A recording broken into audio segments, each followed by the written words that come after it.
either you build a pipe or everyone in your team that's a core has to build a BKB. So it's like you're either going in for the team or you're doing it for yourself. But I think the question I also still have in mind about the Beastmaster build is how much attack speed are you going to need? You have potentially 4, maybe even 5 different Shivas builders on this dire lineup. You can easily pick it up on Slardar, on Necrophos, on Phoenix. Phoenix is a traditional Shivas builder from a support position even, and Akunka could do it. Does Watson build any attack speed into this? And that leads to a question, could this be a Bloodthorn?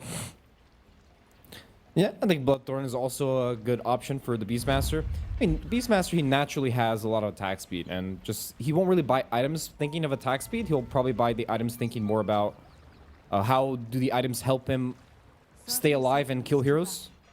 So if Bloodthorn is the best choice, then he'll just buy Bloodthorn, and that item just gives attack speed. The same thing for Disperser, right? Just gives a lot of agility, and it will just give attack speed. So he'll probably just buy his items based on what does he need in the game to be able to kill heroes and survive.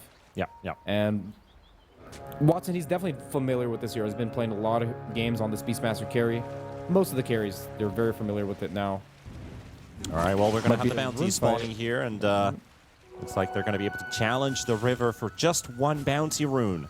Schofield yoinks one away from Watson, making it 3 for 1 in favor of the South American rejects picking up those bounties.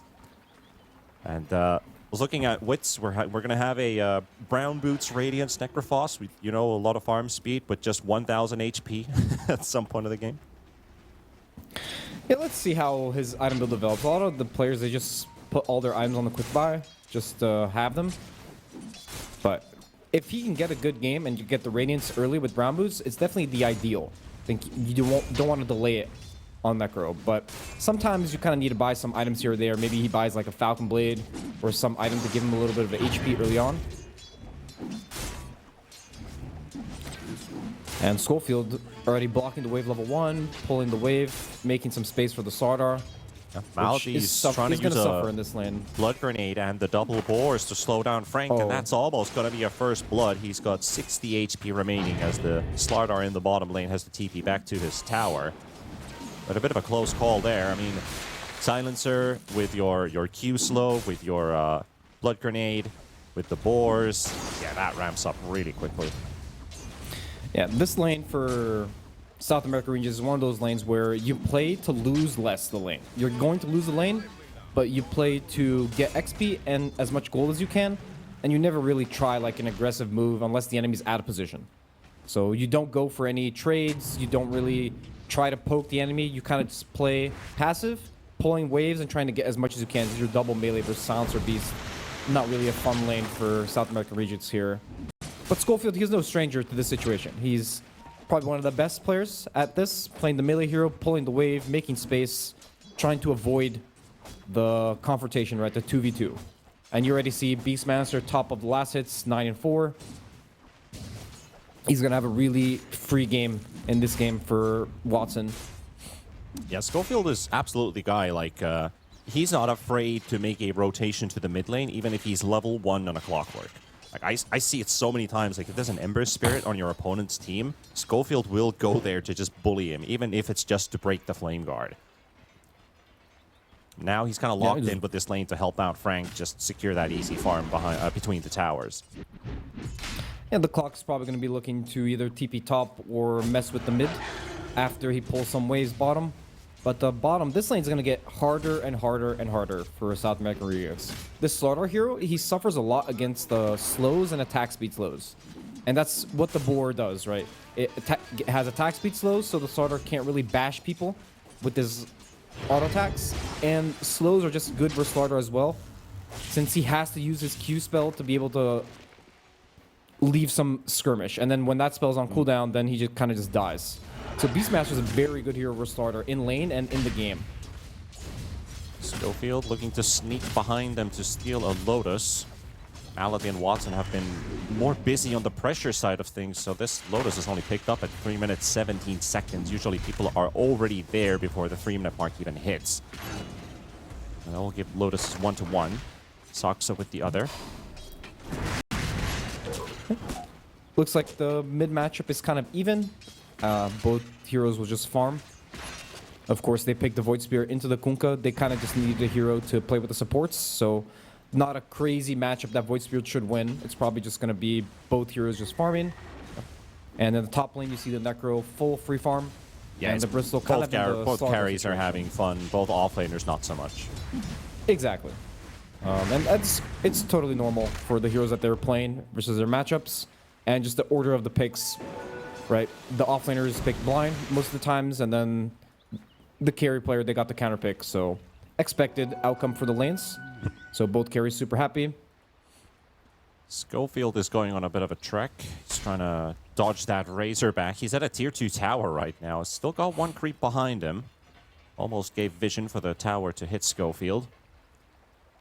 He was dragging the creep wave behind. He's just trying to mass those waves to push in, because you see Watson and Malady are just pulling the waves into the camps. So if you can stack that big Radiant wave, that will help Frank get that wave past those camps. Get some farm for himself. Frank very happy with this. He's not getting pressured under the tower, and he's kind of just getting some creeps. Of course, he's taking some harass, but he would have taken the harass anyways. But at least here, he's farming some creeps under tower. And the Silencer's not here to actually pressure him. So really good job from Schofield. Being really annoying, right? He's just positioning himself behind the tower, killing couriers if possible. Going for wits here. At least burn his magic one charges, if anything, but actually going all the way in because there's no backup for wits, and they'll get first blood. DM goes for the hunt, and Soxa and DM, they make the right decision, the right call made, and that's going to be first blood for Yandex. Schofield still battling out with Malady on the side, going for more onto El Micho. Bringing in that 3 versus 2, now a 3 versus 1. Malady standing his ground. Can he get another stack of Suffer in Silence? Used to be the old Brain Freeze. Or what was it called? The Brain Steal? Can't remember the exact name of it. Brain Drain, that's the one. And yeah, gets 2 stacks for himself. 3 kills in total. A really costly mistake here for South American Rengeks. This is not what you want to happen for your offlaner mid. Going straight for the next play. Dark Mago, 100 HP, still has a wand, still has a Fairy Fire. Is going to be okay.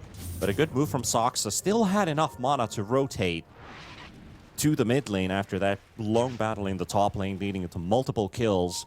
Still have enough resources to help out in mid. Dark Mago, of course, just goes for the X-Mark teleport, regen, come back to the lane. Now he's bottom. I mean, this point in the game, you want to start thinking about the Wisdom. So really big wave here for Watson. He's level 6 on Beast, so... Rank might die here. Yep. And Soxa is everywhere. It's gone from top to mid to bottom. Like, remember yesterday we had these battles going on, separate duels in all 3 lanes inside a minute. But this is basically the Soxa bringing the party to all of these lanes. That's 4-0. Yep, Soxa doing really well in this game. Makes the enemy team have to rotate over to the Wisdom. They don't commit for it because they see that the Kunkka walks over. So good stuff by the Kunkka, making sure his team gets the Wisdom. And it's the small things like that that make the game playable, right? The Kunkka had used his TP to heal, but him just walking over secures the Wisdom for his team. So at least they don't lose the Wisdom as well, right? After all the kills that Soxa has been making. Yep. Yeah, not quite as much for Schofield, who we usually see being the person rotating all over the place. Now he's been forced to help out Frank, keep his game intact. So he hasn't really had that same freedom as Soxa has had, being able to move around. You do have to be very careful about something here. I mean, of course, now they're trying to dive in top. Schofield standing his ground for the time being, but with Kira Jr. arriving, this is going to turn sour really quickly for the Clockwork. Witz is joining in on the fight with Dark Mago also here now. Lock in on the Void Spirit. Reaper Sight. Yep, that's going to be a good trade. That's going to be the first kill for the South American Rejects, and it's a big one. Sox is still a little bit of a mistake there from Void Spirit. He mistimed his Dissimulate. He could have easily dodged the Kunkka spells, but it happens. He just pressed the spell a little bit too fast, so good response kill from South American Rejects, but it won't really stop them from losing this tower. So Bristol, he's having a really good game. I didn't think Bristol had this sort of game, and also comes back to what happened earlier where they got the kill on the Necro. He was a little bit out of position, so the small things, they start adding up. Just like yesterday, that we saw Whisper get that double kill in lane in the beginning of the game on Bristol. These small kills that the Bristol gets in lane, they can make a really big difference for his early game and his start to the game, right? Now Absolutely. He took the tower. He's doing well on resources, full HP. He can just continuously farm now. And he's super happy on Bristol. If you compare the Bristol to the Slardar, almost 1,000 net worth difference. They're going to try and shut him down here as well with Schofield. Walking in with Wits. No Reaper's Scythe. That was kind of the key spell that they needed. And you get that kill. But yeah, what I was going about here for the supports is they need to secure those level 6s as soon as possible. You do not want to be an under-leveled Clockwork in a game like this. Well, he's doing okay on Clock. I think the Phoenix probably wants to take mid at some point or make some stacks for Kunkka. And I like the way South American regions are playing the map. They know that they can't really pressure the Beastmaster, so they're not even coming here to do anything to the Beast. They're just leaving him and playing with the Necro that needs some assistance. So I like their... Considering what happened and what the situation of the game, I think their decision here is correct about where to play on the map, right? Playing on the top side. Even though they're losing 2k gold, it's just kind of how they have to play the map. Unless Kunkka is ready to go to the Beastmaster lane. Oh, talk about Kunkka. A little bit of pressure there, but there's a regen rune, which Schofield is there in between. Soxa gets the deny, though. Nobody gets the rune for themselves. That's a big win for Yandex there. They bring 3 heroes, while South American regions bring 4 heroes to the rune, and they still get the rune deny. So, meanwhile that's happening, Beastmaster's farming the lane and the camps, while Bristol is freely farming his camps on his side.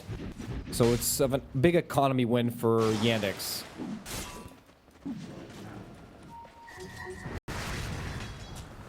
See, the consecrated wraps are queued up for the Bristol back. He's still going to need a bit more to finish that that item with the booster. And the wraps recipe costing 1,700, so a bit over 1,000 gold. But I think at that point, DM can already start being very efficient with the hero. Still 4th in net worth, tied with the Kunkka, just slightly behind the Void Spirit.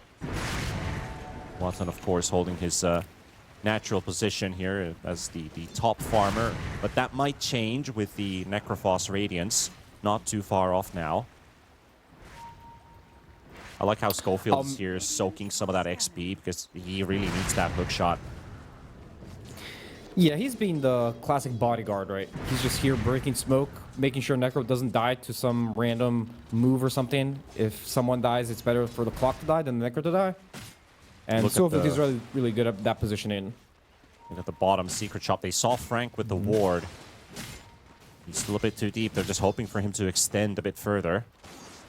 There's a whole grading party here. There's 4 heroes waiting for Frank to overextend. And he knows, right? He's playing very defensive. No heroes showing on the map, but still going to get caught. Not much you can do. Roar being spent as well. Slardar taking down Schofield this year, and here comes the mass. They're going to be responding in force.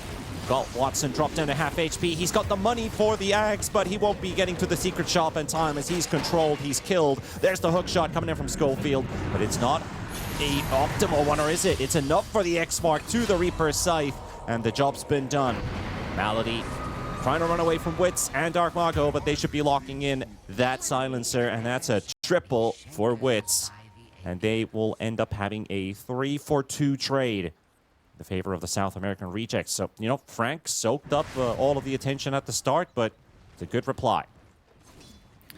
A good response to South American rejects. Usually when these dives happen, if you can respond with multiple TPs, it's ideal. And Yandex, they didn't have 5 heroes there, right? The Bristol, he can't really connect to this move. So overextending a little bit on Yandex, but it happens, these sort of things. It's very normal to the game. Beastmaster going to come back, and he already has his Ags finished on the Courier. So he's going to start turbo farming. So big injection of gold for the Necro, which finishes his Radiance and is on his way to his Boots of Travel already. So Necro is very happy. Yeah, you saw from that fight, he had 1,200 gold in his inventory, and as he got killed, he got pushed back -200, so then he couldn't afford his Ags. He technically could have had Ags if he was somehow able to kill Frank, walk to the secret shop, continue fighting from there. Could have been a whole different fight for Yandex. You can instantly feel the impact of that Ags kicking in. but just didn't have the time to build it up, didn't have the time to even walk to the shop as he was instantly targeted. But it's, you know, another what-if situation. I want to get lingering on that. LB show dives away. The Bristol has gated bottom, so they want to do something here. They want to take tower and contest wisdom. Let's see if South American Regions want to respond to this, or if they kind of just want to try to take enemy wisdom. Looks like Clock is going for the enemy wisdom, and they're just going to sack this wisdom. They don't feel like they're strong enough to fight. No egg yet. They do have boat, but Kunkka probably wants to finish his BKB, missing one final component. Scofi always on the edge of that scan. Oh, it finally triggers the very last pixel. So Sox is now on a bit of a race. Get that wisdom. Oh, you got it. All right, he's still gonna die for it most. Oh, okay. I'll say no to that. He's gonna get out of this one. Right. Space created. Space created. That's what Schofield knows how to do. He's very good at creating space. He's like an astronaut. I have to say he got really lucky with that scan though, because I was looking at his hero model on the minimap and the scan position. He's walking on the left side of it. It should definitely trigger, but it didn't. It only triggered at the very end of that scan, which was just enough for him to actually make it in time into the wisdom, and only then Soxa turned around. And we got a gank coming towards DM. This is a pretty tough one for the He is very tanky. Yeah, with the Kunkka and the Clockwork, I don't think that's a kill. Yeah, he sees he has a sentry, so he sees the Kunkka invis. And Soxa with these stacks, he's just stacked a lot. And Bristol's gonna farm another quad stack, or will the Beastmaster TP over? I think that Bristol's just gonna farm it. And really good economy by both teams. You see both teams stacking a lot. Both triangles super stacked for the offlaners.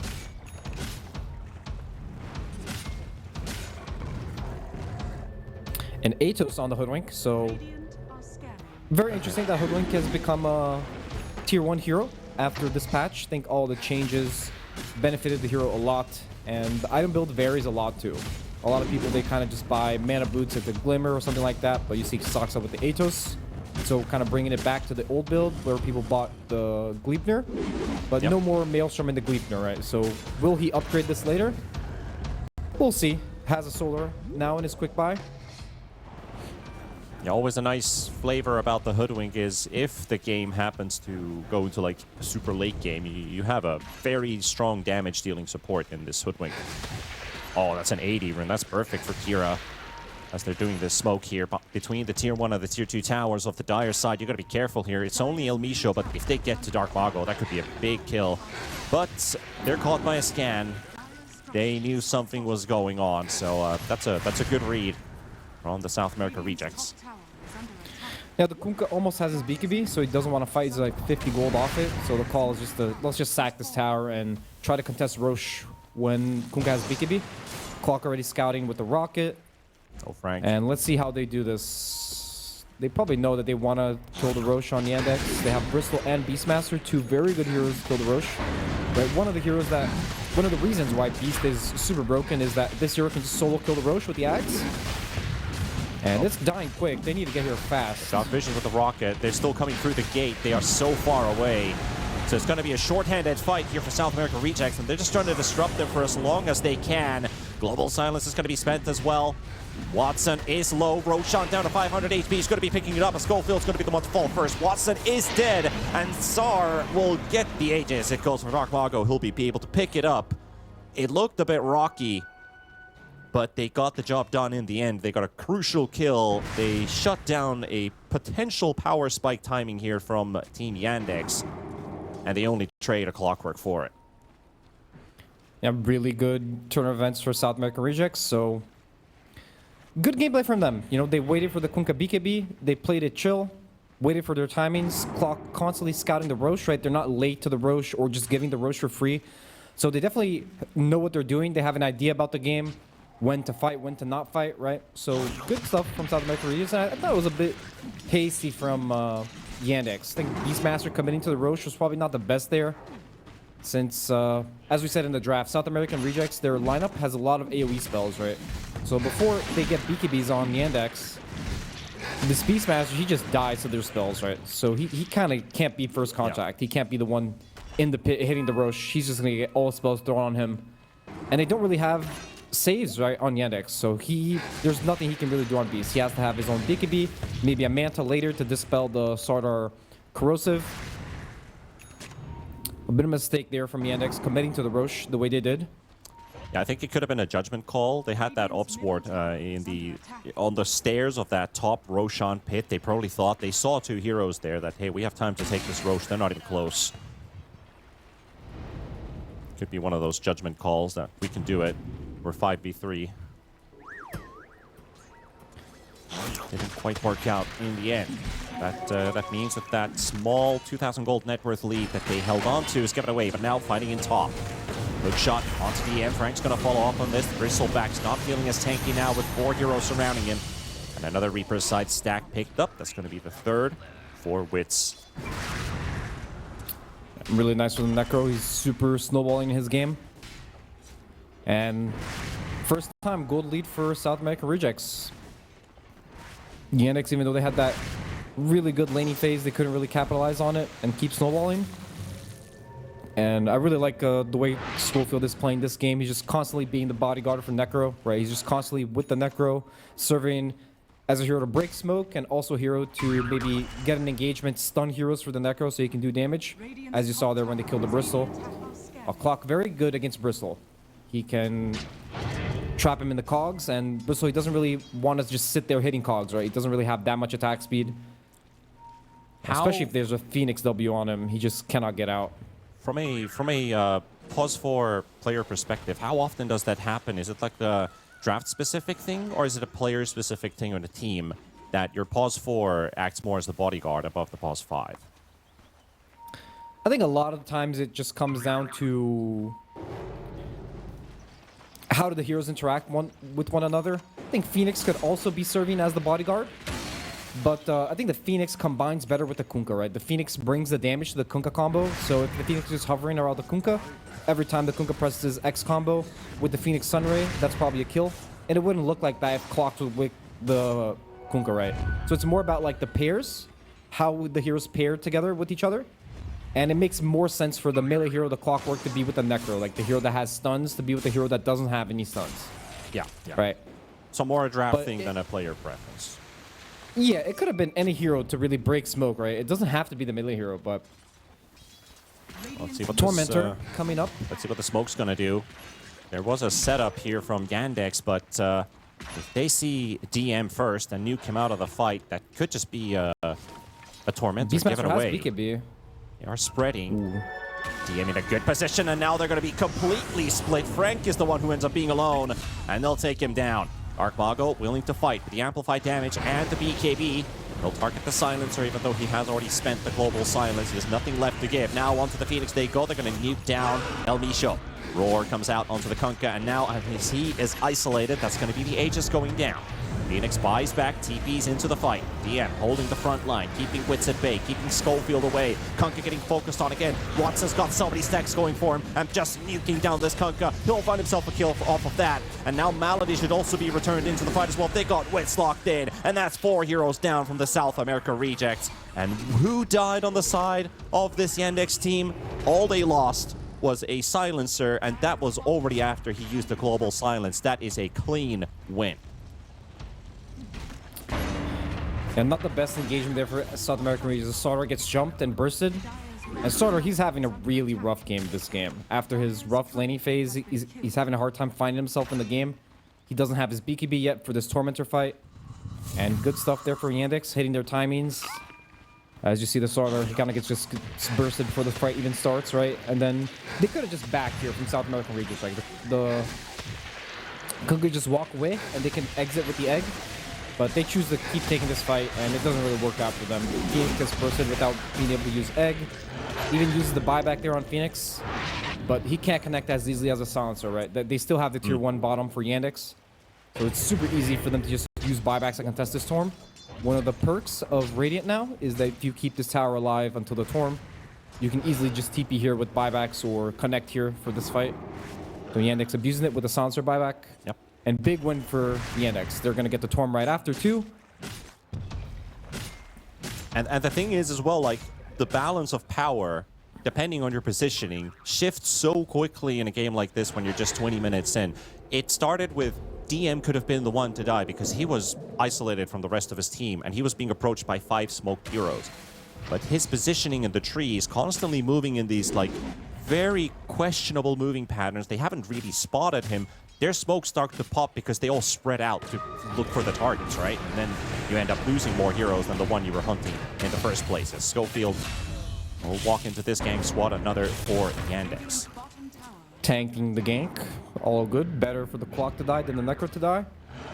And as you said there earlier, so now it's super easy for Yandex to have one of these skirmishy fights or just some random engagement on the map since they have easy heroes to really do it. The Void Spirit and the Beastmaster, they make it really easy to be able to go on heroes, even the Hoodwink with Atos. And very different from South American Rejects, right? The clock is serving more as a bodyguard than to really set something up. And the Slaughter, he's kind of just on farm mode until he has BKB. So it's not that easy for them to actually make something happen on South American Rejects. They're kind of just stuck in this loop of farming creeps and having a defensive position. While Yandex, it's super easy for the Void Spirit just to make something happen, right? The Kunkka, he kind of needs to commit with his spells. So it kind of comes back to just the way the draft is. One of the reasons why Kunkka's not really picked that much is the hero is not really in an amazing spot in this meta. Kind of a committee hero, right? Yeah. You kind of need to press all your spells. As versatile as Kunkka is, he's still a bit mediocre. I do want to defend this tower, though. Silver Edge on Kunkka, so a little bit of a power spike there. Maybe they can use it to kill the Bristleback now. Which they can definitely die. The Yandex heroes, they definitely can die to a hook shot into Silver Edge into boat. You know, the Phoenix didn't get to use his spell in the last fight, so it can look a lot different if they actually get the jump on South American Rejects, right? A lot of Dota is just about who's jumping first and which target is getting jumped. Yeah. And you do have a decent amount of crowd control on both sides, so it's not like you're limited to that one single stun, and you have to kind of make it work. You have the remnants and the roars. And the bushwhacks on one side, the other. X-Mark combos with the clockwork, the Slardar. Even a good Phoenix Egg. Like, if they try to focus down a single target and they get hit, multiple heroes get stunned by the Phoenix Egg, that's a perfect way to turn things around. Yeah. I wanted to comment a little bit about the Necrophos build. Yeah. So he went for the Radiance, which is his farming item. Then went for the Lotus, which is a basic Dispel versus the Silencer. He kind of needs it. Schofield kind of going for the rune, poking a little bit. And now he goes for the heart. So after he gets heart, he's going to have a lot of HP regen. And after the heart, he's probably going to buy Ags. So the way Ags works is 50% of Necrophos' current health HP is applied to his passive. So the heart synergizes really well with the Ags. Oh, he actually went for the wraps instead of the heart. Okay. So it's not going to be the best combination for the Ags there. But let's see if he actually buys BKB, because he doesn't have BKB. He only has one Dispel, right? The Silencer, he can Dispel Global, but after he Dispels Global, he can't really Dispel any of the Goos. He can't Dispel Vessel, right? So he probably needs another Dispel at this point. I thought he was going to go Heart into Ags, so he could just be tanky, but decides for the Wraps item. So he's actually doesn't have that much HP. He actually does, he's like slightly below 2k HP. He is quite can easily die. Yeah, he can easily die. I was wondering if he does go for that heart, plus the axe later on. That's like your classic, I want to do a lot of damage. It worked the best when you're low on HP. It doesn't do as much when you're full. The way the heart works, as Frank's going to go on the jump for Soxa, but the high ground stairs are being contested simultaneously. You do have at least the Slardar locked in. Frank is low, but Melody's going to be traded with him. BKB already up on Dark Boggle, but it doesn't matter. Their spells go straight through, but he manages to squeak away with the Shadow Walk. The egg on the high ground, hard position to fight it. Nice reset from Yandex. Change positions of the fight. They are very low. They're dangerously low on resources here. DM is also playing with his life here with just 300 left. Continues to spit more hairballs towards the South America Rejects, who are now going for a wraparound. Kunkka, he's been able to regenerate. He used his X-Mark TP back home, and he wants to go for round 2. But is there anybody left? Because it looks like Yandex has already fully retreated. Kira Jr., he takes the Wisdom Shrine. Should be able to get away from harm's way. A little bit better of an engagement there for South American Rejects than it was from the last fight. So that fight starter had BKB and Blink. So he got a good jump there in the fight, and he didn't die instantly, right, to the burst. Because of Kira's got no TP. They know about this. Yeah, he's gonna have to dance for a while. Oh, okay, he's not gonna dance a lot after taking that Tidebringer to the face. Yeah, Kunkka hits hard.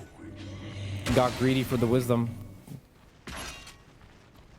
And Roche is up. Let's see if South American Rangers go for this Roche. Void Spirit dead. They have Sauter with the Corrosive Haze. They can definitely take this Roche. 40-second window. If Yandex want to smoke, they don't want to give it for free.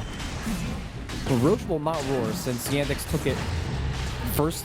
Actually, it did roar. Huh? It did, yeah. It was finished by the SAR team. Let's see if it goes the other way around this time. Roche is being quite annoying. Schofield. Oh, that was the Kunkka who tanked the sharpshooter, saving Schofield's life. Darkmago being the bodyguard this time for his buddy support. 10 seconds for the Void Spirit to come. They got Frank with a 2-man stun. Very good position. DM gets deleted. And they've got Malady down too. Soxa, he's on a desperate escape. That's not going to work as they lock him in. Reaper's Scythe. And now the Void Spirit spawns. Where's my team? Why is my team dead? Well, it is what it is. That's a second Roche for the Rejects. The Kunkka's doing actually so much damage there. The gunpowder with the Silver Edge hit on the board just almost insta-killed the Bristle. That's crazy. Yep. It's a lot of damage. The Bristle, he doesn't have any armor items, right? He didn't buy Lotus in this game. He bought a bunch of HP items and he's just dying to the Kunkka, actually. I'm actually surprised that the Kunkka's doing so much damage. Darkmago showing why he's a Kunkka specialist. And they should respect him, right? He plays his heroes, and he plays his heroes well. So Kunkka hits for 300. The Tidebringer is 215, so that's like 515 damage, plus the Gunpowder Gauntlet for 630, plus the Silver Edge for 300. So he hits for 900 damage. That's a lot of damage. That's a lot of damage for one hit. And together with the Corrosive, it just even more potent, right? I really like that. Pretty even game. A lot of back and forth in this game. But see both teams prioritizing the objectives a lot, right? Just most of the team fights are just around the objectives, around the Roche, around the Torm, around the runes. So both teams with a good idea about the game in general, right? They want to contest these objectives. With the objectives, you can get a lead in the game. So good stuff from both teams. A little bit, and then it just comes down to the execution in these fights, right? Who gets jumped first? Who uses their spells in the better way? So pretty even game.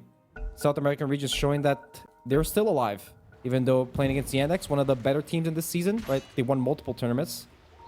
And South American Regis, they're kind of just in the middle of that pack, right? They haven't really made it to that top 3 or to a top 6 finish in any of these tournaments.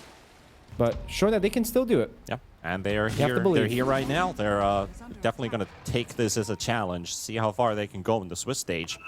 PGL Wallachia. Really good to have them here. Necro is finished with his... He went Ags first and now queues up the Heart. So he's going the other way around with the build.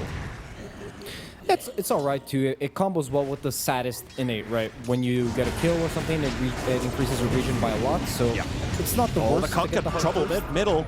The roar comes out. Kunkka should be dead. 30 HP, but there we go. The Aegis is there. Ooh, but Watson, I think he's going to take the worst out of this fight. Can he run away? No, he cannot. BKB'd or what? You've got a Reaper's Scythe on your head. Decapitation. Silencer getting pretty much 2-shot there by Darkmago. See the power of that Kunkka right-click once again. A very odd engagement. The Beastmaster jumping mid on the Kunkka with an Aegis, and he has all his spells. I guess they thought they could just remove the Aegis for free, but South American Region is ready to react, not letting his Kunkka die for free. A very uncharacteristic mistake from Yndx, really. They seem very, a bit desperate for these moves. They didn't really have to do this move. They could have just waited for the Aegis to expire, and they could have just farmed their side of the map. And a 3k gold lead now for South American Rejects. Torm will be up in a couple seconds. Let's see if they want to do that. Doesn't look like it. They're all just moving towards top. Supports will gate top.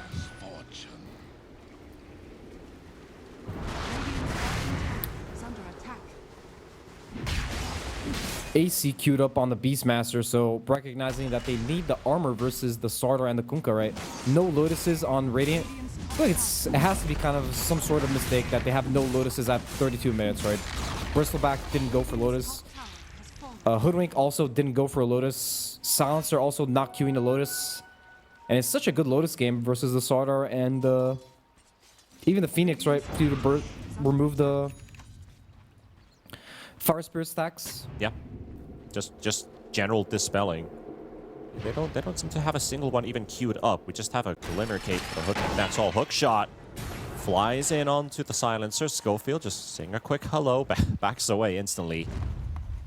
But I wanna touch upon your point as we're seeing the smoke come out. When they jumped that Aegis, that's not the first time they made for that quick hasty call. When they see somebody isolated on the map and they make the play, they don't think about a plan B, they just go for it. That was the first Roshan fight was similar.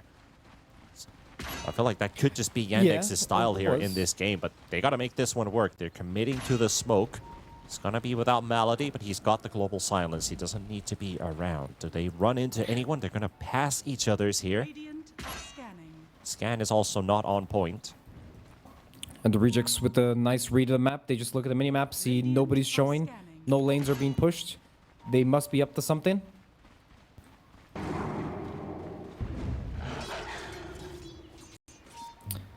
Torm is up. Let's see. They definitely thought that the Rejects were going for the Torm.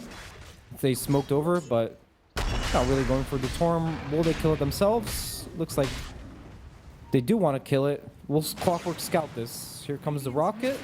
Will they be here in time? It looks kind of dead already. Almost got the steal. Almost got that snipe. That was pretty close. The instant gate to reset the position. Scanned by the Rejects. They're just going to back off.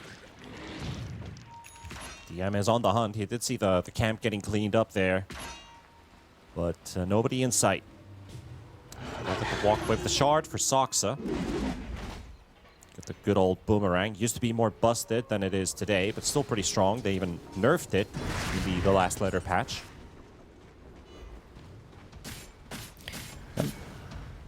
Smoke coming. Do they want to walk up this high ground? Right, Clock revealed him. He wasn't even smoked on Clock. Oh, Kira's here. Kills the courier. Alright. Doesn't look like he bought anything on the courier because he's, well... Kunkka gonna walk up. He's Satanic BKB on Kunkka. It's very tanky. Yeah, not only does he hit hard, but he's also tanky. Let's see what comes out of this. Aspality is going to be pushed out. Silencer does not stand a chance. Rank does at least use his They want to fight though. Beastmaster TPing. Mira. Locking El Nisho. Phoenix is out of position. They'll be able to take him down. Get a 1-for-1 trade going. And now charging in Dark Mago. Slapping Soxa down to half HP with just one hit. And there goes Soxa out for the count. Watson. Roar has already been used. Frank is trying to lock him down through the BKB, trying to look for another bash stun. Doesn't connect. The Reaper's side doesn't quite kill the Beastmaster. Still on the chase, but with the X mark, he gets brought back in. And now suddenly SAR, they've got the upper hand. 3 for 2 traded. A double catapult wave for that tier 2. Kira Jr. getting X mark back. I love how they're stacking off on top of him, but he's still going to walk away with the Astral Step. But that's still going to be an objective on top of a win for that team fight. Big momentum for the Rejects. And in that fight, Silencer just got bursted early, right? That's one of the strengths of the Starter hero. He's very good against the squishy supports. He just blinks stuns with the shard, and that's just half of Silencer's HP instantly right there. And pretty big loss for Yndx. And at this point, just looking at the draft, Beastmaster, he doesn't really operate that well from behind like this. Usually it's one of those heroes where you want to keep snowballing, you want to get the objectives, and you want to be ahead. He doesn't really enjoy being in these losing situations where if he presses Roar, after that, he's kind of just useless, right? So in that fight, he just pressed Roar on the Phoenix, and after, he kind of just doesn't do anything. And all the Necro spells, they were just waiting for the Beastmaster. Kind of just pressed everything on the Beastmaster. Beastmaster just died. So it's looking even worse now for Yandex. The Beastmaster doesn't really scale that well into the late game. I would say, as the rejects do. Kunkka getting his 25 now. Gonna get the Tidebringer, ignore his armor, so even more physical damage. This is a new talent, I think. I haven't seen this one. On the Kunkka, the 25? I think that, yeah, I think that is, yeah. He used to have the Ghost Fleet boats, like extra ships. That's the Ags now. That's just in the Ags now, so that got removed from his talents. It was like some Tidebringer extra percentage damage or something. Now it just ignores armor. I wonder what the logic is behind the change, if that makes it do more damage or less damage. Certainly had some interesting talents in the course of, as long as talents have been in this game. Necro also getting his 25 now. Let's see what he chooses. I think the Death Pulse is really nice. While the other might sound really good, the damage, and he took it.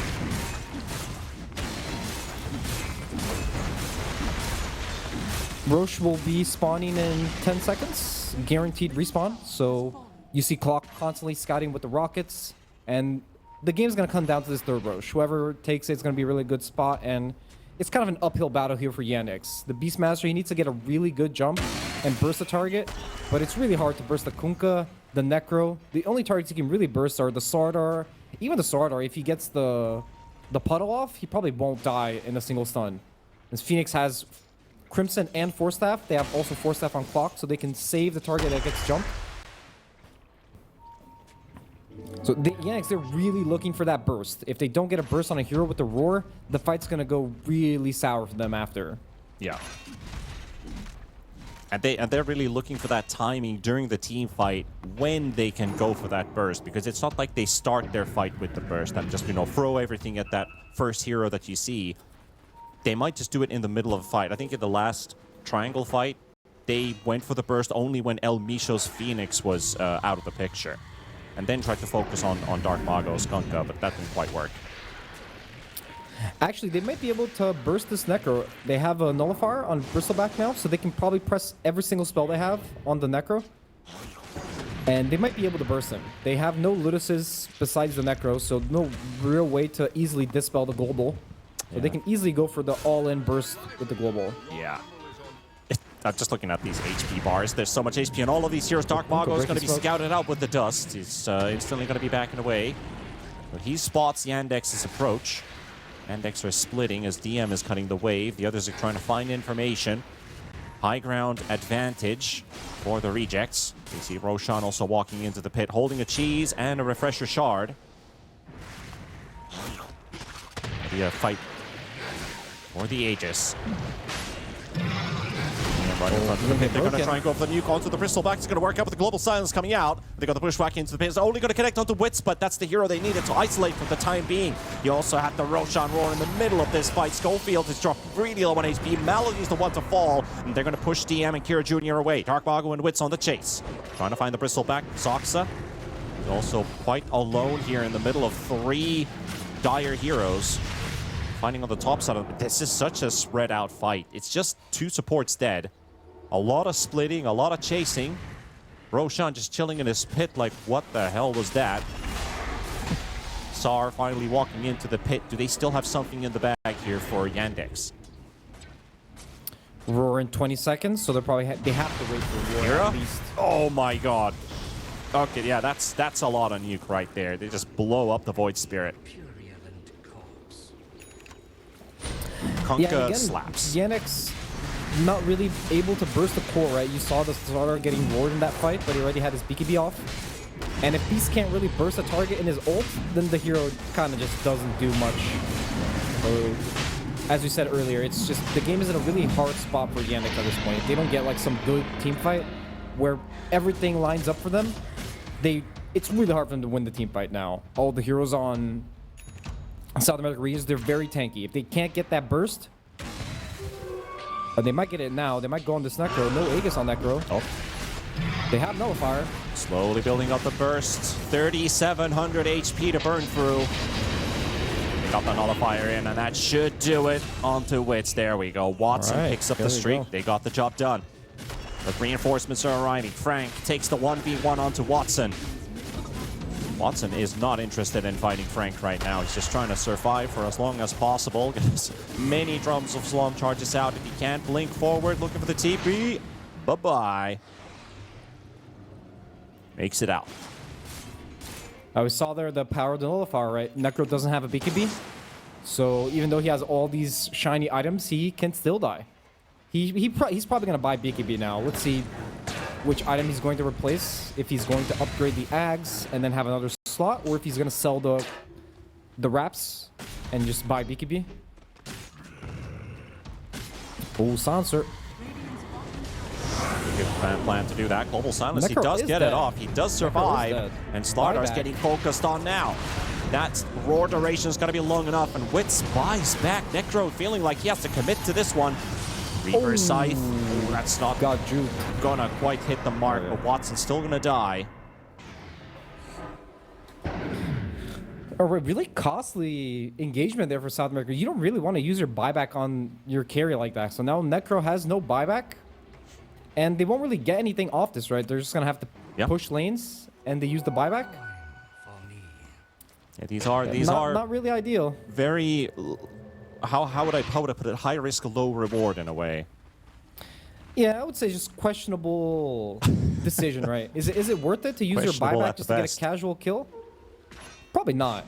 But you know, sometimes it's more of the mental. You know, we need to kill the enemy carry. Put him down. Don't let him keep scaling into the game. You know, these things happen. Just gonna have to live with the consequences.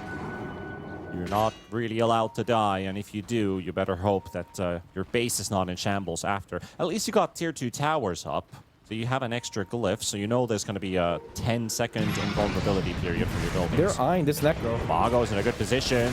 Can he get the slap? Yes, he does. He hits all three. Doesn't hit Malady, though. Bodyguard is here. At the same time, Schofield, he's standing in the middle, soaking up all of that attention. Malady now has an angry Kunkka slapping at him. Suddenly, the Silencer has turned into a really tanky boy, but he falls in the end. They will find at least that one pick-off. The rest of them are just spreading out on the map. Schofield was hoping to get a TP cancel on Soxa, but Soxa was able to get away before the cogs hit him. Nice job there from Schofield. He's just ready when he needs to be ready, right? He's there to force staff the Necro, use cogs, break the combo, have him survive that extra 1 or 2 seconds to be able to get more spells off and not get bursted.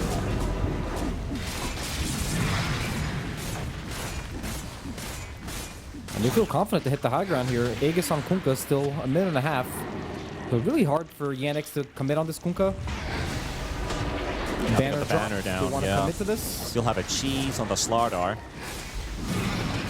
A lot of good resources here for the South American rejects. Yandex are in a bit of trouble. 10 seconds for the Silencer. Global Silence is ready. They can blow up that Kunkka, get that first life. Oh, they used a roar, but no follow-up damage onto it. He's going to survive, and they're going to lose Kira Jr. That didn't quite work out. Well, they got the Aegis in the end, but that looked a bit off. Now, the Silencer is up, Global Silence is used, and your Void is dead. That's still going to be a lane of racks for the South Americans, and they're going to walk out. Do they want to keep forcing? They Another can banner. force the Void to use buyback. Another banner dropped. Soxa? Ooh, almost. Just delivering the punishment onto this little squirrel. Yeah, Soxa should be done for. 100 HP. Nope, Schofield says no, and he goes for the hook shot to finish the kill. But now he soaks up all of the attention. Mass buybacks coming in from the Radiant side. Yandex trying to hold their ground inside the base. DM is down a half, has to back away. Frank Dark Mago still with the siege. Wits, I think he's already got his money for his BKB. He never bought it, he's never delivered it, but he could if he wanted to. Looks like he doesn't need it though, because with that squirrel out, 50-second timer, and that is the last glyph as well for this Radiant base after this melee Rex is now being taken away. Bottom lane was already cleaned up, so no more protection for your buildings. Do they go Megas? And they're just going to keep going. They know Beastmaster, not the best hero right now. and they think they can just tank through all his spells. Necro still with the refresher. No egg, though. Still BKB on Sardar, so they have a lot of tools still on. And everyone is so tanky on this SAR lineup, so playing a Phoenix, healing up your teammates is going to feel really good. They got the roar onto Dark Mago without the Aegis. He's still surviving for the time being with the Satanic healing him up, and he's just getting more than he's taking. And TM is down for 100. Watson is out. He's got a buyback, but what good will it do? As the South American rejects will walk away with the win in the end. Yandex feeling a bit of shock and awe here from the South American squad. I think in this game, if Beastmaster buys Ags, they will lose. I think if he goes for the Dominator build, they have a chance of winning. So Frank, he's a specialist at this hero. It's one of his best heroes ever since the Necrobook era. I don't remember that item, but it was a first item bought on Beastmaster every game, and that was back when Beast didn't even have his Ags, so you would have to go for the unit build every game. Because the unit build is very good in this game, and it did get buffed. And the Ags, I feel like it's going to be just too slow. He can maybe buy it later, but you definitely want to get the Dominator and go for the Snowball on the Rosh. It's going to help you get the Roshan, since they don't really have good heroes to kill Roshan in this game. Ench is okay, she can tank it, but the Beastmaster with the auras will probably be enough for them to take the early towers and the objectives. And Tiny, kind of a slow hero as well. He doesn't really farm that fast early. He slowly farms, and then when he gets his Harpoon, Shadow Blade, he starts having more impact in the game.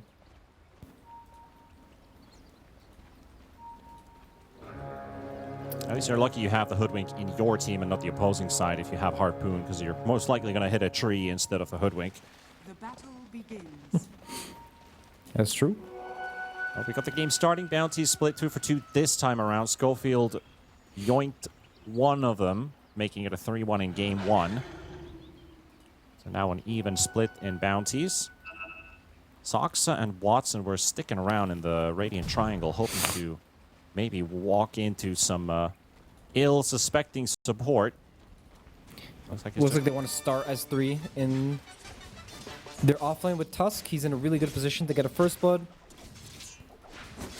Yeah, you do sense a vulnerability in this lane. Frank is afraid to move forward. He's playing it very cautiously. And now the TP comes out for the Tusk to the bottom lane, so they can finally start the duo lanes.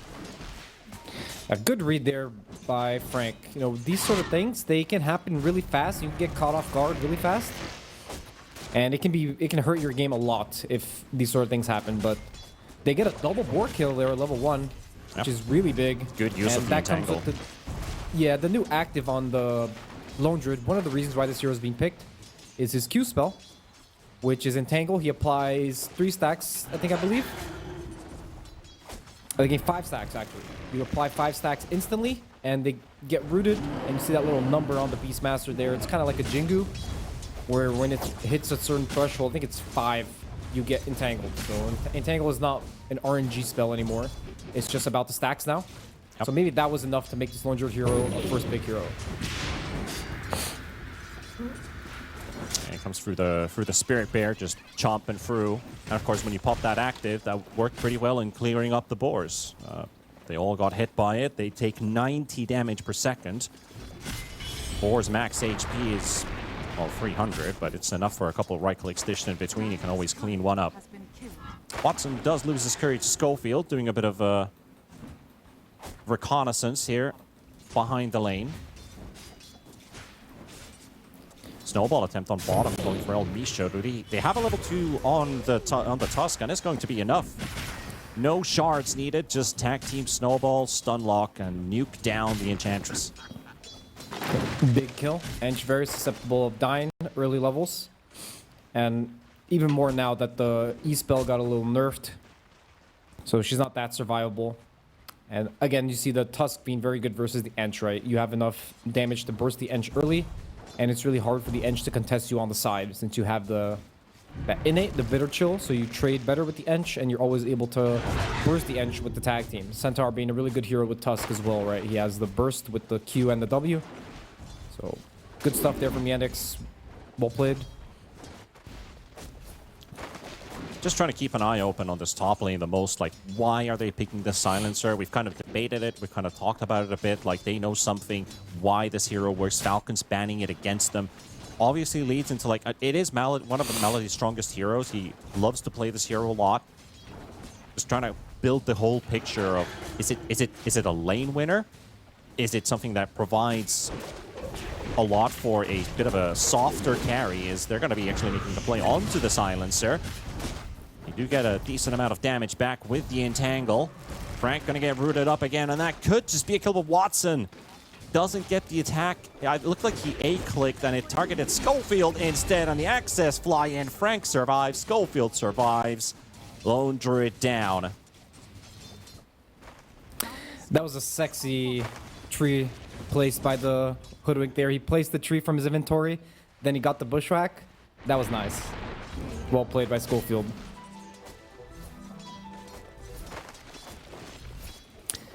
And you see the Beastmaster being really good against the Silencer in the lane, right? The units are very good against Silencer. He can't really deal with the units that well. He doesn't really want to use his Q spell on the units. And also Lone Druid, very bad hero versus the Beastmaster Boars, since Lone Druid is a hero that doesn't really have spells. He got a new spell, right? The Entangle, but he needs to hit the enemy to be able to actually entangle them. And when the Boar slows your attack speed, you can't really hit that well. So a lane that's not really good against Beastmaster, I would say. Even though the Beastmaster has low CS, it was mostly because of the level 1. That just the Tusk being there and them getting some extra denies on the first wave made a really big difference. It's like, I'm not a school bully, but I love lanes like Dazzle Silencer. You just torture your opponent in the lane with mass slows, and you get to hit the opponent while they're trying to run away. Lone Druid doesn't necessarily give you that big threat that empowers the Silencer. The Silencer doesn't really that much empower the Lone Druid. We saw the Entangle come into play, dropping Frank to what, like 50% in one go? But the trade still ends up going the other way. As you can see, Almisho has rotated in, but he walks into an instant ambush. As they've brought in Soxa here as well, so making it a good kill here. It's one of those small things that makes a really big difference as well, is when the 5 takes the gate, if the enemy 4 can mirror his movement and be aware that he's doing that, these sort of things can happen, right? The Tusk can just be ready and then you can just kill the Ench and stop his aggressiveness, and then it can lead into the Tusk ganking top, killing these boars, right? Stopping the Beastmaster from snowballing the lane. So good stuff by Soxa, very aware about what's happening, how the enemy is moving. No wards, by the way. They don't have a ward on the gate. It's basically just them reading the map. And Lone Druid is doubling the CS now to the Beastmaster. So despite Frank picking up a double kill, which does help his overall net worth. 6-minute rune spawning. Dark Monk with the Arcane as they've got the support sent in here, and they are outmatched. It's a 4 versus 2 fight. Frank joins in on the fray. Knowing he doesn't get farm in the lane, he'll go for the kills. Kira sends in the quick Sonic Wave, just connecting on Almisho as Dark Mago was able to dodge it. They'll get away with the 2 kills and the rune picked up. Dark Mago still considering he doesn't actually have anything on the Queen, and that's going to be another Dark Mago with a double kill. The supports are going to be happy picking up that shared XP. Level 6 on the Ember, almost level 7 now. Casual and good blood grenade. It's just the aggro the creeps. Love it. It was good. He didn't want to get in range and take some harass, so he just used the blood grenade. Little creative way to aggro the creeps. And you see again the interaction of the units versus Yandex's heroes. They can't really deal with units that well, right? The Silencer kind of just dies if he's out of position. The Quap also not the best hero to deal with units, and he's also kind of counterpicked as the Ember. So that engagement, they bring the numbers, and they have good heroes versus Yandex's heroes, right? So it kind of just leads into them winning the rune fight. Ember gets the Arcane, and it kind of turns into a disaster for Yandex. They feed a bunch of heroes. But they still are on top of the net worth. Yep, 2 heroes Centaur still doing good. Getting to cut the wave. Yeah, Centaur gets cut the wave. Can't really be contested. It's just the Queen who's slightly being pushed back in net worth now, holding 6th place. Not that far off, but could be higher if that little debacle didn't happen down in the mid lane just moments ago. 8-minute rune also spawning in 15 seconds. Meanwhile, the bottom tier 1 tower is falling rapidly. Watson has rotated in here with DM, the 2 top net worth heroes. for the Yandex side. Looking to open up the map. A good rotation from Watson, and now they're probably going to go back to the top lane to keep their tower up. So it's ideal now for Yandex. They take the enemy tier 1 tower, and they go back to their lane to keep their tower alive. And you see that they're just not playing around the mid lane, right? Oh, they found They Kira. recognize that They it's try and hard go for for the them. kill here. The Queen. Oh, that misses. The bushwhack is a little bit off the mark. If it connected, that would have been a kill. He even dropped the ward right on top of the Queen in the middle of the trees. This one right here, which almost helped them get that kill. But Schofield, I think he clicked the bushwhack a bit too far. They're going to make another attempt onto Malady this time around with Elmisho joining in. So they'll clean up this silencer. Another blood grenade. Goes into the shield rune of the Hoodwink. So to take it away from Kira Jr. They get to nuke Elmisho down, but it does come at a cost of a tower falling in the mid lane.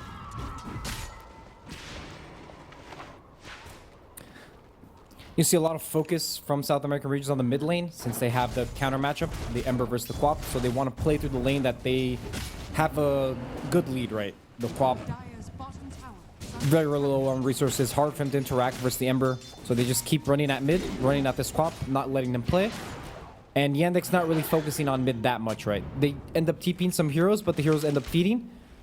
So not the ideal for them, and they really wanted to focus on the side lanes. That's why they went bottom, they took that tower, and they're keeping this top tower alive. So now that they take the mid tower on South American Rejects, the Ember will definitely wait for the rune at 10, and then he'll probably attack one side lane with the siege. Probably top lane, since Beastmaster has his Dominator, and Ench is already positioned here with the creep. So let's see if Yandex, they want to bring heroes to defend this tower, or they're just going to be happy just trading farm and doing something else. Knowing your history of playing against a lot of North American and South American players, you're pretty familiar with this SAR lineup, and we kind of talked about the talent Dark Mago has in the team and Schofield, but do you think there's more star power in their supports above their core players? I think their cores are just not really that known of players. You know, Wits is kind of a new guy. He's very young as well, kind of like Tai Lung. I think he's like 18. So he's kind of a new guy. Dark Mago, a veteran on the scene, and he gets a lot of slack because he doesn't play that many heroes, but I think he plays the heroes he plays really well. You know, last game, for me, he was the MVP. I think he played a phenomenal game on the Kunkka, and in this game, I think he's playing really well too on the Ember, right? So I think he gets a lot of And he is Londred. He is rotating to the top lane as we're going to be fighting with Watson and Soxa holding this tower. Still a catapult doing a bit of damage, but it's only dropping it down to half. Meanwhile, on the backline, Malady will be spotted. Dark Mago will be there. Elmisho credited with the kill. Will be the first for the Enchantress. Watson, Soxa, now DM is brought in here too. The only player not taking part in this fight is Kira Jr. Still farming in the mid lane. Quap does have a teleport open, probably monitoring the situation. Watson, Soxa, DM, they're all backing away. He's TPing. Actual AFK trigger there for a second. Now, Misha, how does he survive that Sonic Wave? Big Magic Wand heal coming into play as Watson goes down. Soxa might be the next one to drop. The Stampede's already run his course. Another tree toss in. 100 HP is enough for the Tusks to survive. Ember only had a single remnant, so Dark Mago will not go for the deep dive, but the tower's out of the way. A couple kills going their side. Another win for the Rejects. Big 5v5 in the top lane, and you see the Rejects game plan, right? After they open mid tower, they want to bring multiple heroes to this offlane tower on the siege wave timing to take this tower, and Yndx, they don't want to give it up for free. They want to put up a fight, but a very unfavorable fight for them, right? They're not really, with their timings, the Centaur doesn't really have that many items. He has his Dominator, which is okay. You saw in that fight, he used the Dominator to take the Beastmaster board. That was kind of cute. But Silencer's suffering a lot in this game, right? 0-4, still no ult at 12 minutes. And in that fight, he just starts off dead. He just has an Ench creep on him, and he just can't play the game. So suffering a lot against the units of Silencer. They need to give him a lane so he can get his level 6, so they can actually kill this Ember. Because Ember can die. If Silencer presses E and Global, he will just not be able to play for a couple seconds, and that's enough for them to be able to kill him. I really want to see how Enchantress survived that, because you look at her HP, and there's the one. It felt like she's healing more than she's taking damage from a Sonic Wave, Tusk AoE, Centaur AoE, but just walks out unscathed. But now down in bottom, again the same situation. More pressure coming in from the South American Rejects towards the tower. Nice snowball save. The sharpshooter will miss, and that puts the Ember Spirit in a peculiar position. And with a 4 versus 1, they punish the Ember. They don't get the kill on Kira Jr. Good snowball usage there coming out from Soxa. Ember overextending a little bit. You know, he could have just not dove that hard, but he got a little bit excited there. A little small mistake there from Dark Mago. Good stuff from Yndx responding, not letting him get dove for nothing. And now Silencer has his level 6. So they can gang up on this Ember again, right? Ember's going to respawn, use his TP mid, and they can definitely go for this Ember kill again. With the global, they can just press all their spells on him and contest this rune. That Centaur is coming over. They can be ready as 4. They are aggressively positioned. At least DM makes himself known by taking away that Centaur with the Dominator.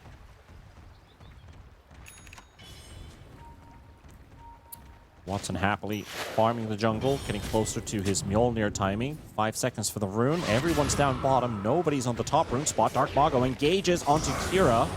Global Silence comes out, but they're not targeting the Ember Spirit just quite yet. Elmisha denies the illusion, and now Schofield goes down. Elmisha survives another Sonic Wave. Ember Remnant out. As Watson arrives, that fight is over. They'll get the kill. But they're They not do get a done kill, yet. but it cost them global, right? They're still going. Not the Sox on best DM. trade. Stampede is used. Good avalanche from Wits. Toss in. Dark Mago joining in. Is the 3 really versus deep. 2 now. DM should be able to make it out. They should get the Sox a kill at least. Snowball to buy some time. No blink. Nowhere to go.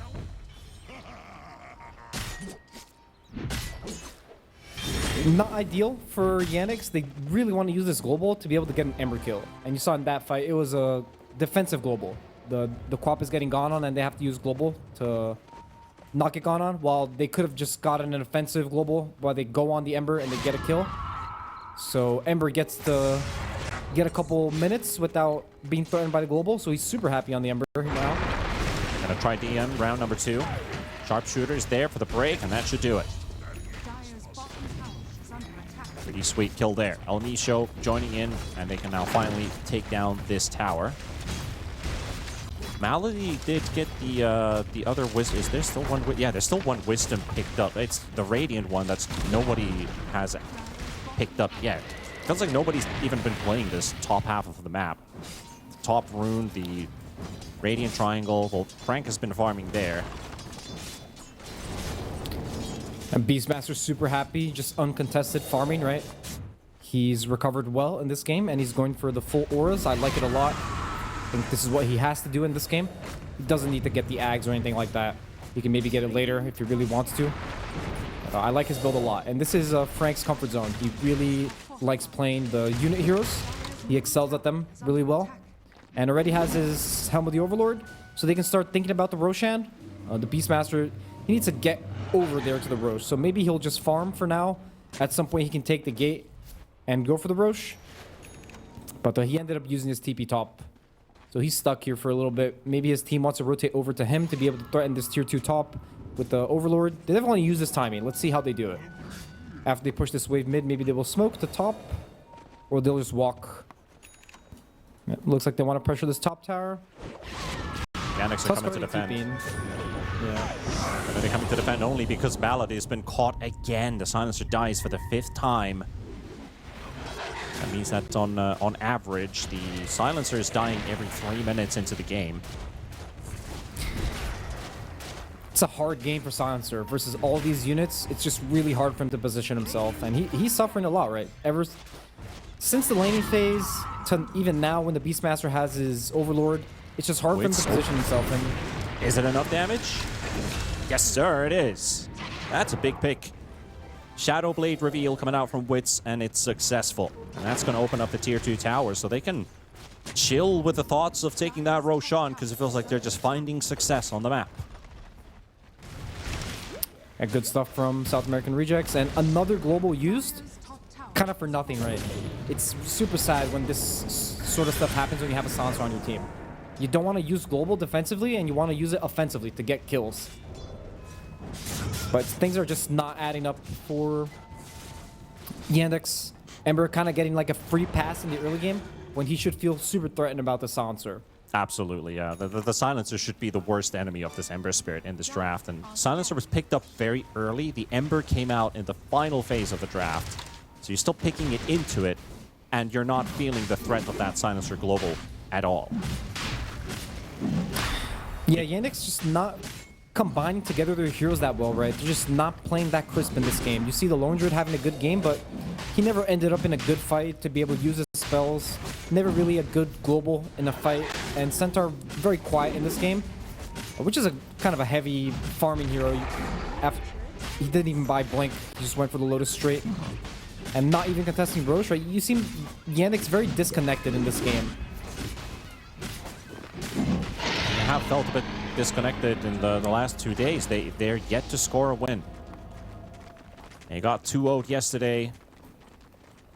That second 2-0 is looming on top of their heads. They might be in the elimination bracket tomorrow if they lose this game. That's going to be 3 straight series of elimination series. Yeah, that's when you start to feel the heat. And South America Rangers is going to keep up the pressure. They want to keep pressuring these towers with the Beastmaster build, of course, while the Tiny hunts. Nice moves from Dark Mago. Witz is joining in. Gonna try and keep them interested in this fight. There's a big global silence, but Witz is cleaning house. Oh my god. This boy slaps. Zox is also caught. That's going to be both supports and the Lone Druid gone. Witz with a triple kill. And that was all set up by Dark Mago. He even went back in to keep them interested at on the Ember Spirit as Witz was just about to get in position to deliver the slap. Well played by the Ember and the Tiny there. And doesn't seem like Yandex have a response, right? They kind of just getting picked off, not really bringing their heroes together, combining. Oh, Quap almost gets picked off here by the Tiny again. And they're just losing every tower. They're just dying on the map. They're just never ready in position to fight, right? You could say they were ready there, but I guess Ember just kind of outplayed him a little bit. Tusk doesn't have his Blink Dagger yet, so he couldn't disable the Ember. And also Ember had a haste rune, so he kind of just played them. And you know who's probably hating life right now? And I'm telling you, it's not Team Yandex. It's actually Pain Gaming. Shouldn't have let their roster go. Nope. They're still performing, even though they lost their sponsor. They're still strong. They're playing really well in this game and the last game. I'm very impressed by their performance. Like they're doing a lot of good stuff in the game. They have a good read about what they should be doing, and they're executing. Watson Ember's found. on the hunt. Dark Mago is here. The whole team is coming to the rescue. Oh, the excellent stun coming out there as well from the Croaker, but they're all clustered up. And they find a response. Beautiful Sonic Whip. This is some good usage of spells here from Team Yandex. Might be able to overcome this fight as well, as Schofield and Frank are down. They get a 3-for-1 trade and Watson lives. Just what they needed. A little bit of room to breathe with a couple big kills. A double for Watson really helps his net worth push him forward. And that was the Blink reveal for Centaur. So nice little comeback fight for Yandex. They really needed that. If they had lost that engagement, the game would look really bad for them. And a bit of a misstep for South American Rejects, right? The Tiny that has the Aegis was not the one that's going first. So maybe the Ember should have taken the Aegis in that situation, right? Since the Tiny was kind of just farming on the back in the back.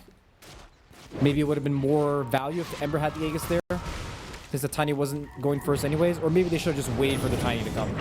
There's so many possibilities of what could have, should have, hard to keep up with an Ember with the Remnants and the Tiny with no Blink. He's still hunting Kira though in the top lane. Watson's also farming safely, but Witz will not quite get to the Queen. Now he's actually spotted, so that was a good read there by Kira. Living on the 3-2-2 score line right now in the Queen of Pain. Ag's completed on Lone Druid, so now he can just use his hero and sit in the corner while his Bear just does everything for him. And the interesting part about it is now they go to Shard on Lone Druid, so they get that Dispel on the Savage Roar. Comes Witz to help out El Misho. Watson is there with the Bear. DM also has a casual Centaur parked in a lot. They're going to lock in, or at least attempt to lock in DM as he Lotus Orbs away from the root. But Watson's got no rescue for his Bear. Spawn another one. Meanwhile, DM is finally sniped down by Schofield and Dark Mago. They're going And high they're gonna ground. push. Yeah, 50 seconds on Aegis. One bear down for the Lone Druid. They know that the Lone Druid doesn't want to bring his bear back. So they're gonna pressure this tower a little bit. Maybe you can get a Rax here. No Centaur ulti when he spawns. They push fast. They should be able to get something, maybe even some kills on top of it as well. So they're going to get the toss onto Melody, toss him all the way back. The global does go out though, and it's onto Tiny, but still that Aegis holds, and it will be another 30 seconds. Saksa also down. Centaur even bought back for this. Darkbot with a deep dive onto the back line. There comes the Roar. Sword just perfectly timed. DM coming over the Blink Sun as well onto the back line, trying to take down that Schofield Hoodwink, and he will. But that's 2 buybacks already. Aegis is burned. Wits is trying to get the hell out of there. Can they have a chance to turn? Can they still fight back? Now they're just drawing them down to the low ground. 3-man's done coming in from DM, and they're going to start to clean up through, and they need these kills so badly with all those buybacks coming into play. Wits and Frank dead. Dark Mago will follow. They got all of the cores away from the South American rejects, and just El Micho makes his way out. 3 buybacks. Do you feel like that was enough? It's still a pretty bad loss for Yandex, but you win a fight, you get a lot of money. Is it enough? Probably enough to keep them alive in this game. See the gold lead dropping a little bit. And that was also, Quap has his Ags now, so Yandex definitely have the damage to be able to win these fights. They just need the engagement to be a little more clean for them. Of course, it's very hard when Tiny has Silver Edge and he's just hunting you on the map.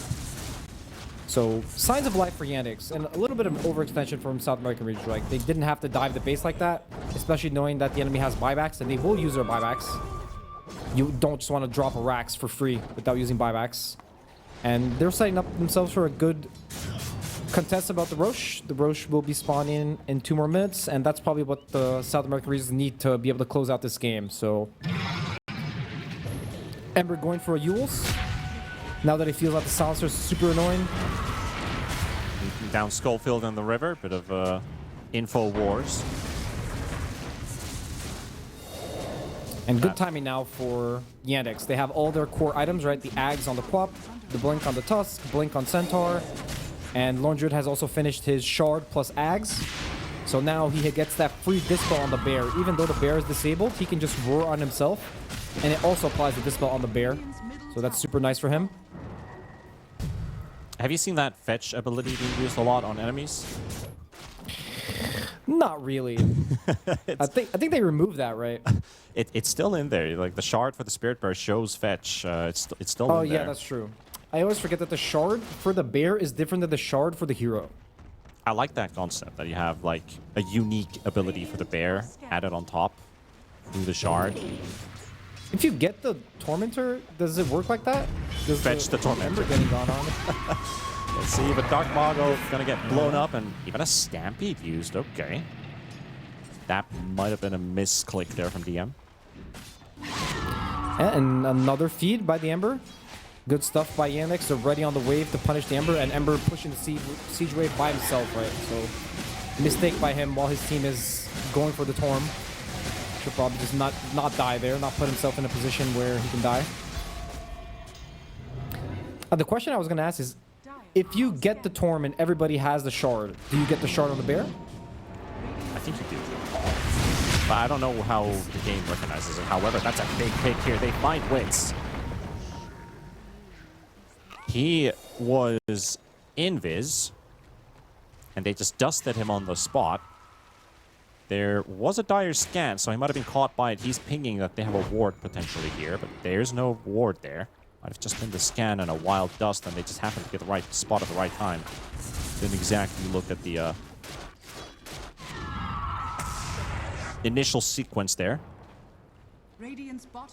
And the Bear is doing work, right? The Lone Druid having a lot of impact in the past minutes. He's going for Silver Edge next. He almost has it. And then when they have the Silver Edge, this Ench will die super easily. So the Lone Druid. And let's see again on the mid wave. Ember going. It's the same thing again.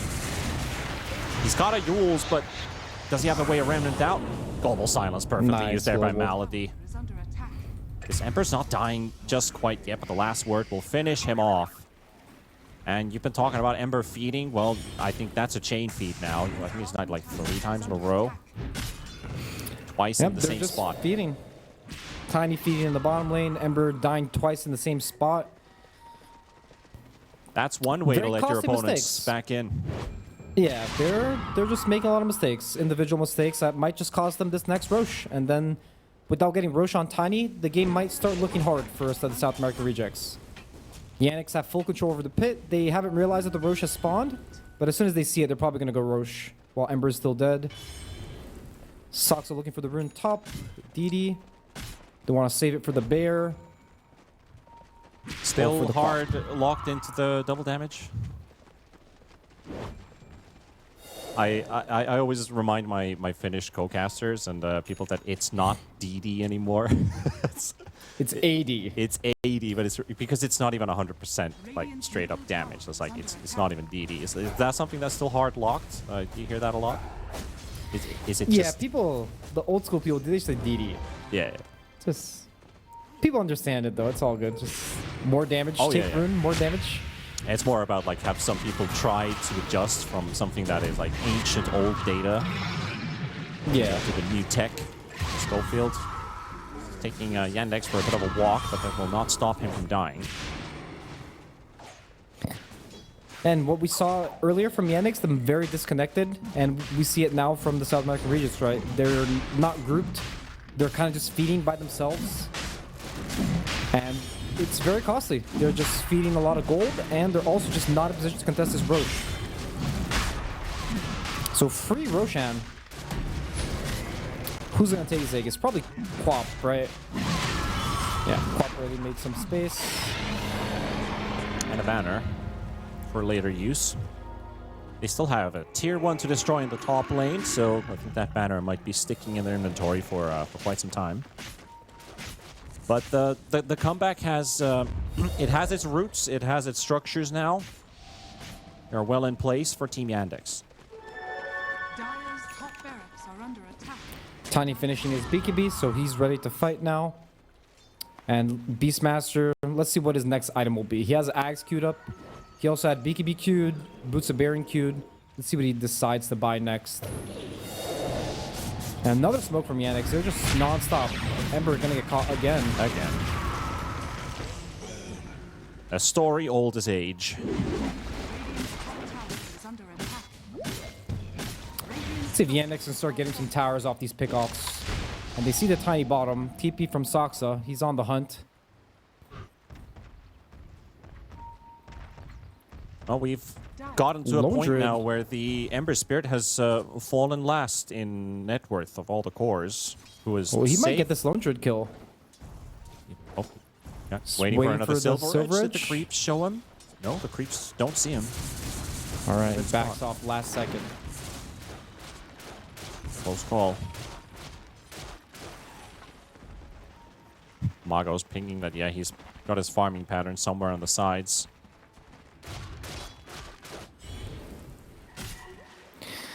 That was close. Good read there for Watson, though. Goes to the camps that are close to his team. A more inexperienced carry might have farmed the incorrect camps there and then died. So, good stuff from him. Yeah, that is like that is a very safe area to farm. You do not expect that tiny there. Of course, with Witz's gameplay style, he has been actively hunting with the Silver Edge.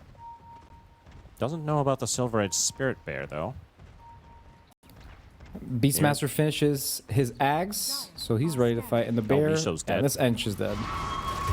See there, the Silver Edge Enchantress. being what they needed to be able to kill the Ench really easily.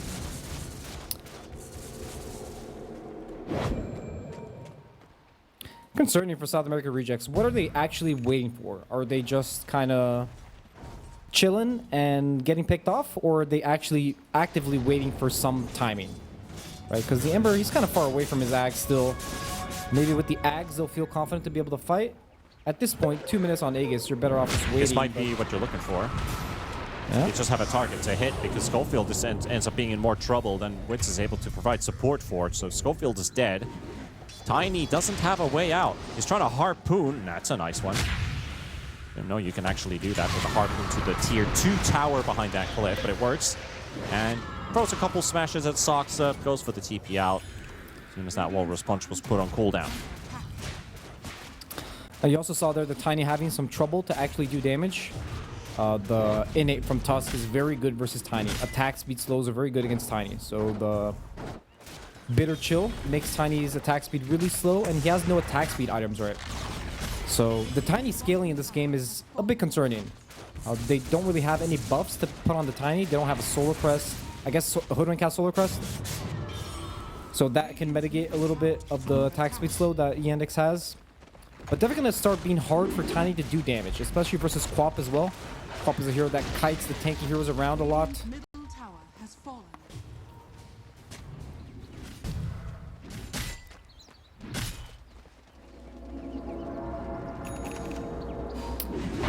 And a really quiet game from the Beastmaster, right? We saw him take the towers, and then after, he kind of just farmed. And he farmed a Crimson, he farmed... I don't think he's even pressed Crimson once. I think he pressed it only to kill the Torn. I think that was the only time he's used it. And then he's finished the Ags as well, but at least in this order. If he went for the Ags first, would have been a whole different game, like you said. The Overlord build, get that early push going, and then they just ran out of steam. Yeah, it really feels like they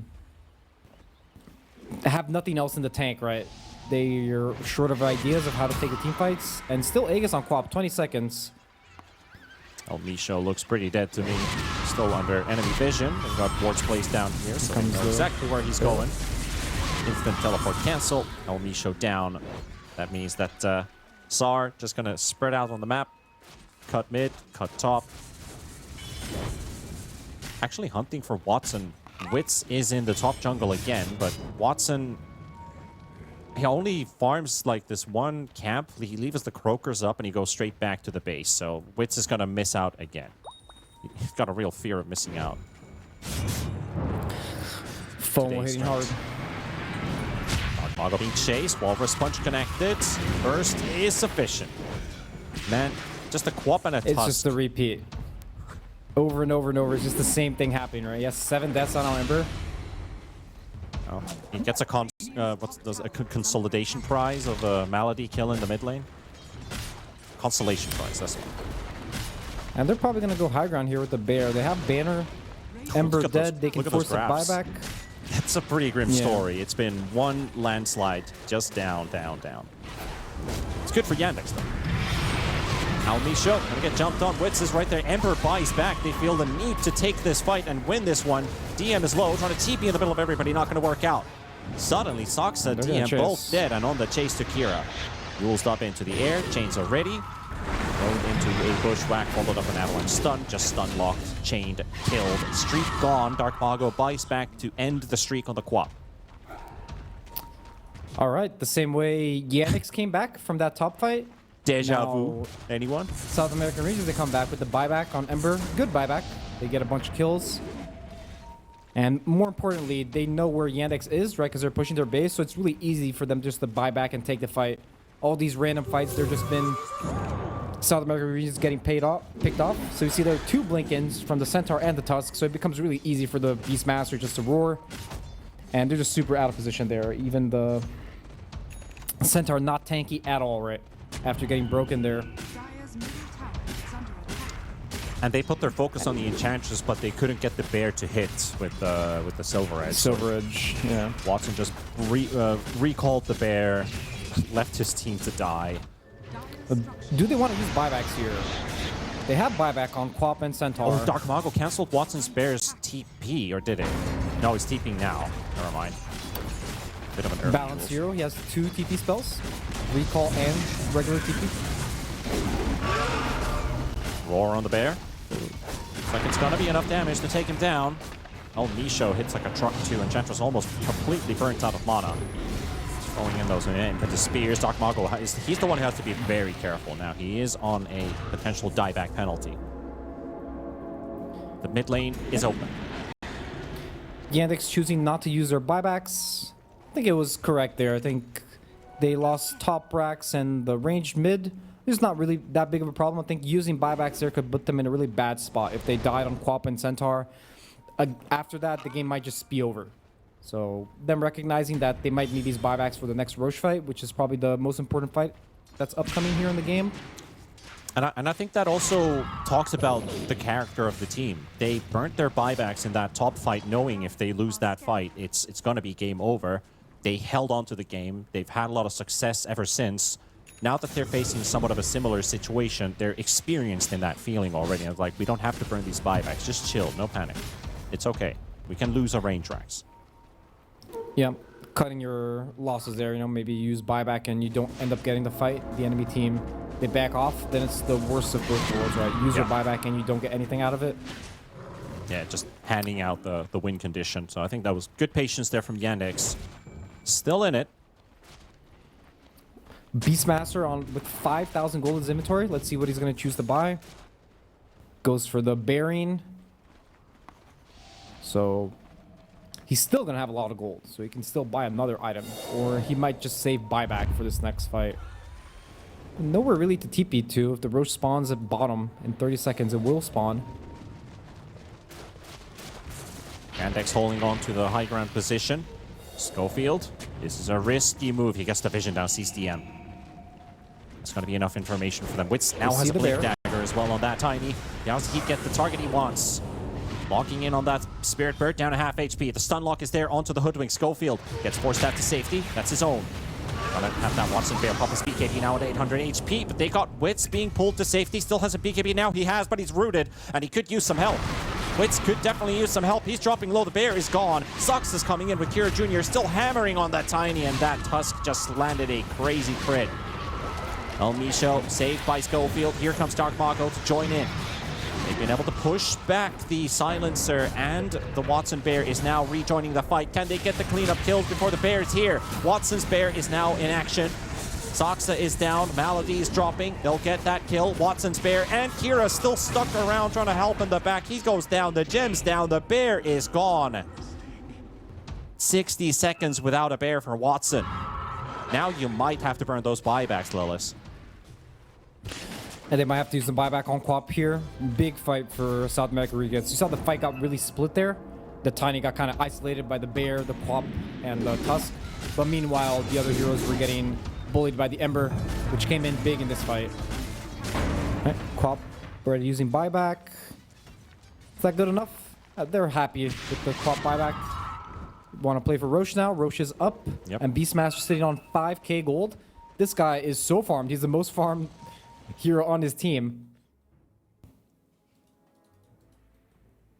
Look at that win probability bouncing back and forth. It was almost quite heavily favoring Yandex for a while there. So SAR was on the receiving end. It's a 50-50 game. It doesn't feel like a 50-50 game though. Not exactly. Who do you think is favored? I feel like there's like a, now with the Quap buyback, I feel like there's a 65 to 35 to SAR.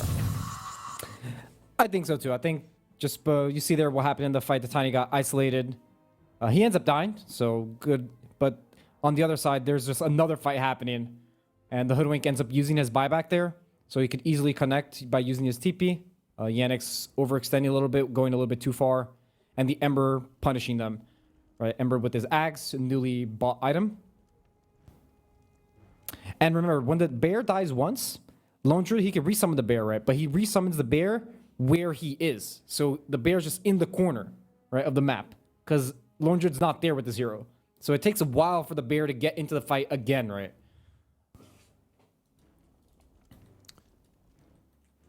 It's not a very convenient situation when Lone Druid is in your base, and the fight's happening in front of the enemy tier 3 tower. That's a long trek. So indeed, they were initiating where the tier 2 tower used to be in the tree line, then starting to back away, run towards the Roche pit. The bears coming in from that direction just doesn't get there in time. Yeah, you would think that being Dire being favored when the Roche is in the bottom pit because they have the outpost, that they could use their own buybacks to contest the Roche, right? But it was the opposite. They overextended so hard into the enemy side of the map that Hoodwink gets to use his buyback.